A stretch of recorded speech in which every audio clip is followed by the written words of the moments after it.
Attorney Tara Peterson with Crenshaw Peterson joins us again. Good morning. Good morning. All right, the question this morning is, if we have a house or other property, is there something that we need to do special when we have a trust? Yes, it is part of that whole funding of our trust. Once we get the trust set up, we want to make sure we get all of our stuff into it. And for some reason, the house is the thing everybody forgets about. We do the bank accounts and we do the bank accounts and the life insurance and all the retirements and all of that gets taken care of, and the house is the one we forget.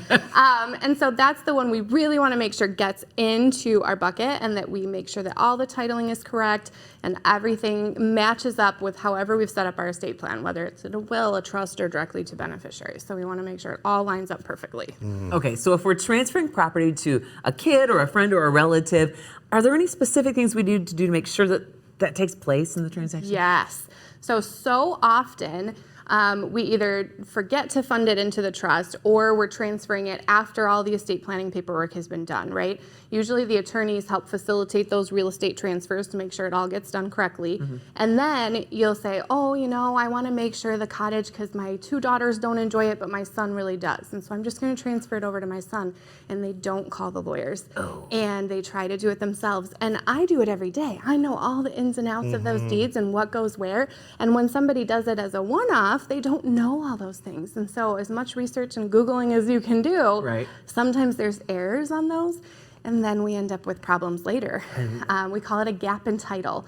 So sometimes they'll deed it from themselves to their son, but we had already deeded it in the estate planning from them to their trust.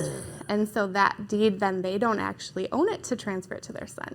So then the son goes to sell it years and years later. Mom and dad are deceased, and suddenly they don't actually own that. Oh my God. And then their 2 sisters are like, nope, we're gonna get our piece then. Oh and gosh. it becomes this huge big battle. Oh my God. So those are the ones, especially with property, you just want to make sure absolutely get titled in the best, correct way. When you have that gap, then what do you do? Like if you find that happens? Yes, so the best thing to do is, if you've done those deeds on your own, take them to your lawyer to review to make sure everything is in order and we don't have any gaps before you pass away. Honestly, the best thing to do is call you, because you're going to know. Yes. The more we can solve before people It's funny, pass, you want to the better. save money, but really you're not saving money by doing it yourself. No, it just costs more in the end, Yeah. usually. Yep. Yeah. Yep.